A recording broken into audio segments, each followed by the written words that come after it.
What does it really mean to stay human in the age of AI? In this episode, I'm joined by a lovely guest, Joachim Lépine, international best-selling author of AI Resilient. And we explore the mindset shifts, ethical tensions, and trust-building strategies that creatives and business owners need now more than ever. Today, I'm joined by Joe Lépine. Joachim, I hope I say your name right. You can correct me if I haven't. And the reason that we know each other is because Joe asked me to review his book, his new book, and it dovetails very much with some of the stuff that we've covered on the podcast, which is around AI and also resilience, which was the whole of last year's theme. And so his book is called AI Resilient. And I love the book so much and what it's doing because it's all about service-based businesses and some of the changes, some of the pressures and challenges that are coming around because of AI in terms of clients' perspectives about the value of the service. So, I was super pleased to endorse it. But for our listeners today, Joe, maybe you can introduce yourself and tell us a little bit about the backstory for how the book came about, what were the changes you were seeing, what changed for you, and we'll take it from there. Absolutely. Thank you so much for having me on, Jay. I think this is such a powerful combo, right? Because my focus here is resiliency, and this is all like your platform is all about leverage. And if you put those two things together, I think we've got something really potent. In a nutshell, my background, I am a professional translator. My full name is Joachim Lépine. Everyone calls me Joe, but my full name is Joachim Lépine. I'm a French to English translator. And after many years of translating professionally, I started teaching university courses in translation, and that led me to launch my own translation academy. So I train translators, I provide professional development for them with my colleague Anne Marie. And the reason I wrote this book is really that I think it was in December of last year, so December of 2024, I was thinking, gosh, all these people I know in my life just happen to be struggling with how do we cope with AI? How do we grapple with this? What do we do about this? So my programmer friend Jonathan was telling me, his job would disappear within 3 years max. Concurrently, my graphic designer was telling me there's less work for graphic designers these days in many cases because AI can do some of the things that a graphic designer can do. And it just goes on and on down the line. Like actual people that I knew just in my circles were telling, AI is changing the game. AI can do some of the things that we can offer, but not everything. So like everything is in flux. And of course, translators who are very much on the front lines of the impact of AI, since it's a text in, text out profession, right? At the end of the day, they're definitely on the front lines of this change as well. So a lot of people were saying that the earth is shifting beneath our feet. What are we going to do about AI?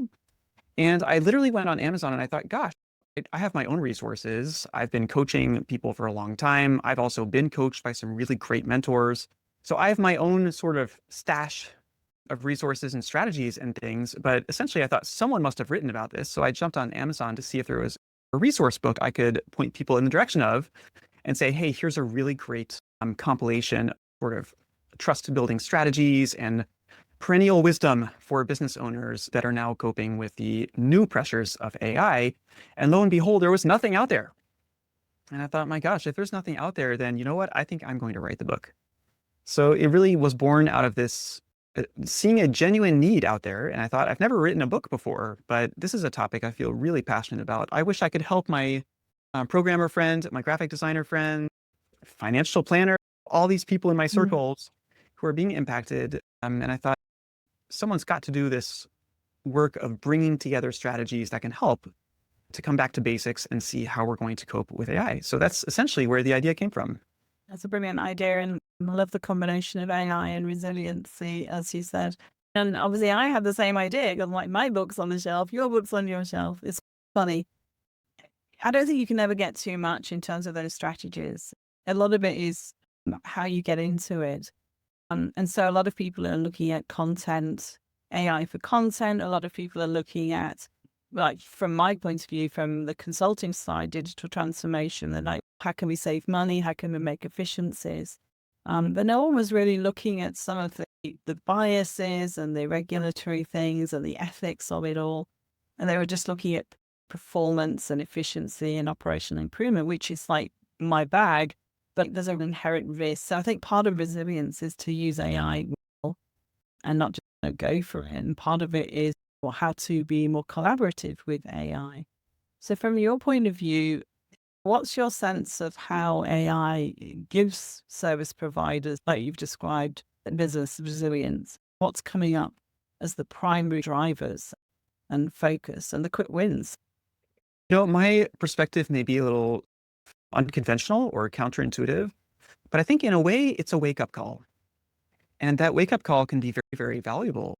For people who do not necessarily have their marketing completely dialed in, AI is changing the game and making a lot of people rethink things. And in some ways that can be beneficial. It's like AI is here. A lot of people are using AI. Should I be using it? Should I not be using it? We've seen a lot of cases where people use AI, but very much as a slot machine. I've seen people put like LinkedIn comments that were really, really blatantly written by AI. And it's just immediately, it's like, it doesn't have the intended effect, right? It doesn't build connection. It doesn't build trust. And so a lot of people, even today in 2025, they're using it very much like this slot machine. It's like, give me this thing, give me a social media post, give me a business proposal. And that's not an effective way to use it. So I'm very much about saying, I'm not for or against AI, but if we're going to use it, let's figure out how to use it right. So that's a very important point. And you touch on that in your wonderful book on using AI as well, which I got a lot out of. And then the other piece is that wake-up call might also spur us to build better businesses and to focus more on trust. So a lot of people are jumping in the direction of let's go all in with AI. Let's outsource everything to AI agents. Let's do our marketing with AI. I'm going the other direction. I'm humanizing my business. So while everyone else is jumping on AI and creating a lot of word salads, I'm going in the opposite direction and saying I'm very much human first. And then AI can be used to enhance what I'm doing, but it's not the driver for me. The human is the driver for me. The AI is really more the enhancer, if you will. Yeah, I love that. In your book, you were talking about the promise and the pitfalls of AI. And so I think you just started to get into that balance between being an absolute raving fan of AI, but also really understanding like how to keep it real and how to work with the AI in that kind of human AI collaboration. So I think that's what you're unpacking. Any other areas in that sort of promise versus pitfall, optimism versus realism? Any other sort of things to unpack out of there? But in terms of the realism and how are we going to cope with this, I think it can be helpful to think of it as the new internet, right? When the internet came out in the late 90s, it's like you might be for the internet, you might be against the internet, but the point is the internet's here. And that's very much my perspective. Yeah. So it's like, let's sit down and look at realistically what we can use this for and what it does well. Let's also look at what it does poorly. And it's funny, like with ChatGPT 4.0, they had to update it because it was too obsequious, right? It was like flattering people like crazy, saying, oh, this is so brilliant. And then you say, no, you're completely wrong. And ChatGPT would answer, you're right. You're so smart. I was completely wrong.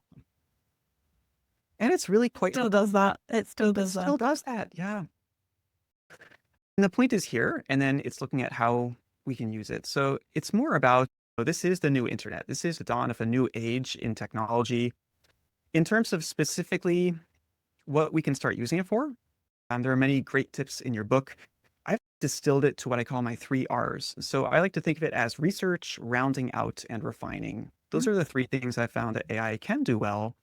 So really quick, like an example of this is research might be identifying a need that your clients have. Rounding out would be coming up with an outline yourself and then going to AI and saying, hey, did I maybe miss anything? Or would you have any feedback on my order of elements in my outline, which it's quite good at. And then refining can be as simple as, I'll give you an actual real life example. I put together a little workshop on how to create a 5-star case study that I sold a few weeks ago. It did really, really well. And one of the things that I showed people how to do is to write a case study. And when I did it myself, I wrote out a case study that a client was super happy with my services, and that's all great. But it came out to about 2 pages.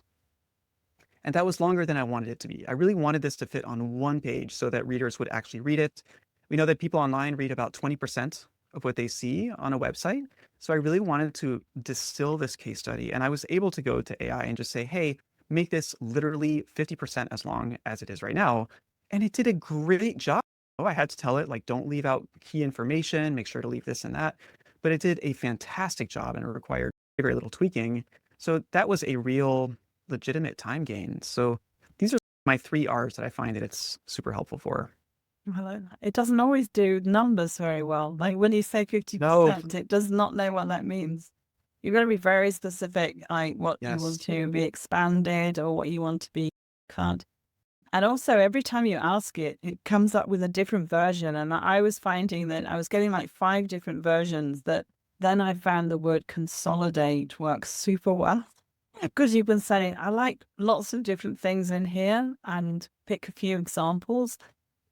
These consolidate. And then you end up creating something very much that is more your work than AI generated because you've done a lot of the reshaping and in your rounding up and refining sections. You've done a lot of that yourself rather than just taking what AI says and running with it. There's lots of layers to it. So I think that's what I'm hearing from you as well, is through that process. And when you iterate all of those 3 Rs, you end up with something quite unique to you. It's a bit like AI's the mud and we're the ones with the pottery wheel and I creating like and that. changing. Yes. I love that Yeah. image. That's very much how I find I get the best results. And of course, results are key, but it's also important not to lose our humanity in this. I don't want to be someone who is tweaking AI. I'm the creator. Yeah. AI can tweak what I create. Yeah. I'm not going to become the slave to the machine right? So it's also about, yes, being creative and being the creators and stepping fully into that role and keeping control. To me, that's very, very important. And I have tried it both ways. Yeah. I've done things like, hey, write my next newsletter and here's some parameters. And it does tend to create a word salad, Yeah. Yeah. even if it does a good job and even if you iterate. So not only do I feel like create something better if it comes from me and then AI is tweaking and refining, but I feel better about it as well, which Yeah. also I think has real value. It's like I don't exist to serve AI. A lot of people are working that way. They're going to the vending machine and AI is creating, then they're tweaking, but I'm going in the other direction. And I think that's why my offers do well and tend to sell out because I am writing from the heart Yeah. and I don't intend to change that. Brand style and teaching it what your voice is like, what your style is, priming it with all of your pre-AI day content that can really help because it sounds more like you. And sometimes we're choosing different tools. I mean, people say Claude writes more like me and ChatGPT is more generic, but it's evolving all of the time. So I think Right. that's also something not to take as it's always going to be this way. You've mentioned a couple of things already about how it's evolving and getting better, just like the internet did back in the day. A lot of what you do or the people that you support, they're very much in the creative space. So maybe for like retaining the agency and the ownership over what you're creating. But at the same time, I find it really great for brainstorming. Like I got a sort of a rough idea in my head and I wanted to build out some of those ideas and help me think it through. Kind of like chicken and egg, like which came first, the brainstorming or the shaping. But either way, it's still something that you've molded, that you've initiated and that you've set in motion and using it to collaborate essentially. Totally. And I find that, I do a lot of brainstorming with AI. What works really well is I'm setting the parameters for the brainstorm. So I'm not just saying, come up with a bunch of stuff. I'm very specific. So for example, if you take like I don't know, an ad campaign, right? Like a major campaign, you could say, come up with an idea for a campaign and provide lots of context, and you may get something interesting. But I like doing things like saying, give me 7 different permutations of what this might look like, going from the most literal to the most free or outrageous answer possible. And when it's giving me that breadth and those gradations, I find I'm going into the mode of critically assessing the outputs and comparison. Yeah. which is a good way of like using AI, but I have agency in the sense that I'm comparing different things. So it's already more active. Like, I don't know if you heard of that famous MIT study where they found that people who are using AI to just generate an essay without a lot of critical thinking, like your brain is really underactive. But I find that if you have good prompts that are spurring you to reflect and getting the machine to give you different permutations and ideas and gradations of things, it can actually be a lot of fun to play with. And then I'm in critical analysis mode. And so that also can work. You're right. Yeah, even before AI, I was always trying to get people to be strategic about their content marketing in the sense of like, why are you publishing any of it? Because a lot of time people just put a lot of effort into content and they're churning stuff out without really too much thought as to what's its purpose and where's the audience and what's the occasion, what's the medium, and how do you vary it?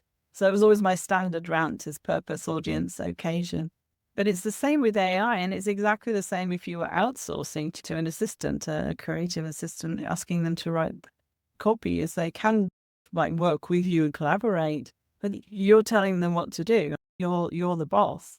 So I don't think in essence it's very different of what we're trying to do with AI, but because of the medium, I think people suddenly get brain dead and they just try to take shortcuts which take them out of the equation. And that's, I think, what we're both saying is that's the worst thing that you can do ever, that you really want to be driving it all. It's something that we need to keep doing. And in AI, get very specific about the context for what you're asking it to do so that it knows that direction is clear. So that's one thing that's come out of what you just said, but it's the fundamental stuff, AI or otherwise, it's fundamental to be strategic and to be specific in any sort of form of content in that sense.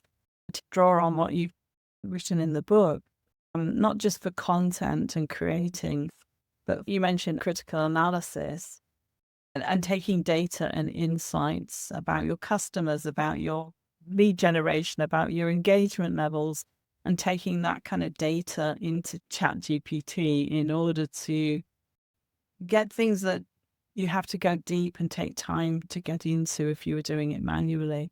Want to share a little bit about that and what you teach and help people with from your book? Right on. I think we're very aligned because you're starting with purpose. And I love that. That's a very powerful way forward. And my book is primarily about building trust in the age of AI, but I do have a bonus chapter at the end where I talk about how to use AI effectively. And this is really, I guess, saying the same thing, but in different words, which is have a really clear idea of what you are doing and why and what you're intending to do. And then you're going to reiterate with AI to bring it about. But having that really clear idea is just primordial, right? Whereas if you start with the primordial ooze and you just say, create this, create that, it's going to create monsters, right? It's going to have all these strange gooey creatures. Love that metaphor. Yeah. See, um, A lot is about what we want to output. And if we could get clear on what we want as the output, then out of that soup, you're telling it how to shape it and how to get it from A to B. if you have a purpose and you have clear direction, and it's more like we're going to iterate, we're going to work together as a team, and we're going to bring this about to bring it to where I want it, it can be quite good. I've done this with things like sales pages. I've done this with emails, tricky emails I had to write, things like that. And there are also amazing tools that are not ChatGPT that a lot of people don't know about that are out on the market, but they're not yet well known. One of them is a little app I use called VoiceType. So I can speak my email, and what it does is that it just transcribes what I said, but it will automatically add punctuation and fix grammar and fix any flubs in what I said. So it's very minimal editing, but just so that my message is clear and well written and even separated into paragraphs. So it analyzes the thoughts of a like nature together. And that's just one of so many examples. So we think of like these AI bots like ChatGPT and Claude and all the others, but all the APIs that are empowered by these technologies are going to allow us to enjoy more time gains. And I think I love VoiceType. It's a good example of us also being in the driver's seat. It's the same idea of intentionality and purpose. When I'm speaking, it's still my ideas. This is me. This is what I want to say. But instead of me literally typing out every letter of every word, which takes a lot of time, I can say what I want to say, within maybe 30 seconds, and I have this beautifully written email, just maybe touch up one or two things and then hit send. So the time gains are really fantastic. And then an interesting question becomes, what do we do with the time that we've gained from these tools? That's a whole different conversation. There's so much to explore in all of this. But in terms of the ethics, the thing I said a while ago about the ethics in AI, I think that's a really interesting area because it's the same. It's like we're so focused on the output of getting something done that, like, two things, both what we're feeding it in terms of privacy and information sharing, but also in terms of analyzing it for bias, and you just accept it as is and you don't, because it's quite subtle, some of the biases that are in there. Tell us a little bit about your perspective on that. For sure, there's so many ethical questions. There's confidentiality, there's what they're doing with your data. There is a way that you can turn off training on your data with the paid version of ChatGPT, but it changed places recently. So it's like, go find it and turn it back off. So it's changing all the time. You have to watch it. But yes, there are lots of legitimate concerns. There's privacy, there's the environmental footprint as well, which needs to be addressed. And also the question of people's jobs, right? In the best case scenario, you're not taking away someone's job. They are going to be upskilling and we're going to be leveling some things up. That's an ideal outcome. And there are some reports that have suggested that's the way that's going, at least in some sectors. But then there are also real life cases of people losing their employment. Like one that readily comes to mind is bank tellers in Asia that have been laid off by the tens of thousands. We've got programmers at Google being laid off en masse as well. These are really legitimate concerns. But the issue that I think we're confronted with today is that we don't really have the occasion to have like a big societal debate before the next rollout comes. It's just boom, it's coming, and we just have to live with it. So it's in a way forcing us to confront our demons and figure out, what are we going to do in terms of all these different economic sectors. And I think the solutions absolutely exist. But it's true that it's an unsettling time because of the speed at which these technologies continue to be rolled out. Yeah, and our skills aren't keeping up with it as well. And I think somehow people see it as separate and different than just the integrity that we would want to bring professionally to anything we do. And just applying those same things is somehow like a different space. But I think one of the things is when people don't notice like the inherent risks and biases that are in the outputs that these tools are producing. You talk about a guiding principle. So in that respect of, hey, just bring your own integrity into the party, what would be that guiding principle? How are you teaching and coaching people to bring that integrity piece to what they're doing? I do think that there's a greater risk of bias if we are giving more sort of creation power to AI. So it goes back to our earlier conversation. The more we are creating and it's brushing up, I think the more likely we are to continue to be respectful, to avoid prejudices. The more we give the reins over to AI and say, hey, create this, then we really see bias, right? We see like just simple things like gender bias, but also the kinds of assumptions it's making that are sometimes really shocking. So I think the more we can continue to be creators, the more, we can be in the lead. So my rule of thumb, the way I'm teaching it these days, and again, this may change because the technology is changing, but the way I'm teaching it right now is Joe GPT before Chat GPT. So what I mean by that is I first used my own brain and my own professional judgment. I think that's a wonderful term we need to bring back. I talk about this in my book at length because this is something the machine does not have, and this is where the bias comes from. It does not actually understand what it's creating. It's recognizing patterns and regenerating content in new forms. And you forget that, right? I mean, because it turns out so quickly, you forget that it's just based on probable next letter in the chain. Yeah. Exactly. And so it's very easy to start taking it for cash and thinking that this must be fine if ChatGPT wrote it. But Of course, that's very dangerous. So I try to consult my own brain first, and then AI I can use subsequently.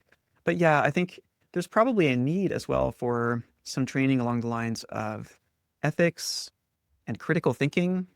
I've been thinking about creating some training on this lately, like mental models, biases, critical thinking paradigms, even things that we've maybe lost sight of, like Socrates. Socrates had some really good rules of thumb for asking the right questions. And I think that can be a very interesting thing to come back to today in an age where we, especially as AI gets better, right?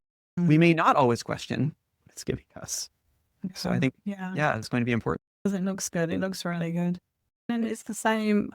Do you remember all the controversy around Facebook and influencing elections and things like that? Because it was programming stuff that was manipulating people essentially. And then there was an app, and I've still got it on my phone, called Ground News, which looked at the same news story but showed you in the different publications where the bias was. It left or was it right? Was it middle?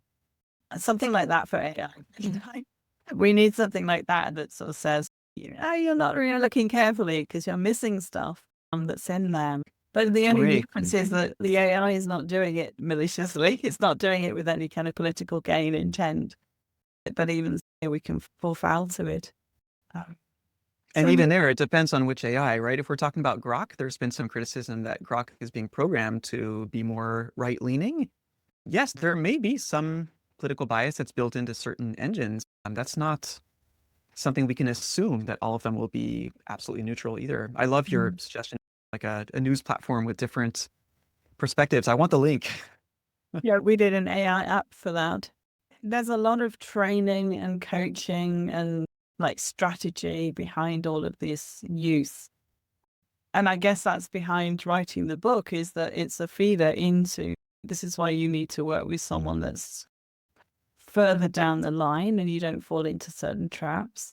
But there's just so much of it and it's evolving so fast. I was the same when I wrote the book. I'd pretty much written 80% of it a year before I published it. And then I kept adding to it because it was going so fast. Like, could we include that? Could we include that? And then in the end, you just have to draw a line under it. And even now, since I'm thinking about doing a little update, or certainly maybe talking about things on the podcast, because I think our capability is growing very fast. But there's a very long tail in terms of the innovators and the early adopters and the people that are just thinking, I missed the boat. So what do you say to your kind of clients, the people that you work with, who they want to stay ahead of the curve, but they feel they're too far back? Yeah, I think what I personally often find myself saying is stay curious, because we are humans with emotions. And when we see this massive new technology constantly changing, constantly evolving, changing the workplace, hard to keep up, hard for anyone to keep up with, I think it's easy for the brain to sort of go into overwhelm mode, sort of shut down and just be like, you know what, I've had it with AI. And this actually really connects with something a friend of mine was telling me. He developed an AI app, and he was telling me that when AI came out, this was about a year and a half ago. So when it was like in full swing, he did a survey, and like 50% of his audience was optimistic about AI. The others, like, there were some skeptics and some people that were against. And today, the optimistic respondents, he ran another poll, and it was like below 20%. And he was like, Joe, have you heard this too, that people are less optimistic about AI? I think it points to a wider trend where when we get so overwhelmed with anything, right? We've seen this with other phenomena like political news. You get overwhelmed, and at some point, it's like, just to protect your own sanity, because we have so much going on in our lives, we can be tempted to just shut off and say, you know what? I know what I know. I'm okay. Whatever. Business as usual.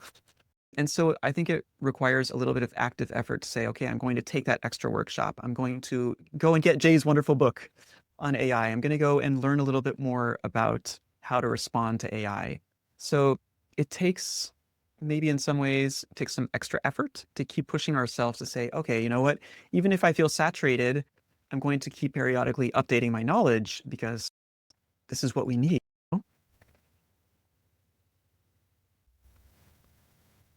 What a powerful way to close this first part. Joe's reminder to stay curious, even when it all feels overwhelming, is such a grounded invitation to keep learning and adapting. In this episode, we've explored how AI is challenging business models, what it means to stay human first, and how to use these tools ethically, with intention, integrity, and awareness of bias. In part 2, we'll move from mindset and ethics into real-world application. We'll explore how Joe uses AI in his own creative flow, the tools he recommends, and how you can integrate AI into your business without losing your voice or your values. I'll see you there.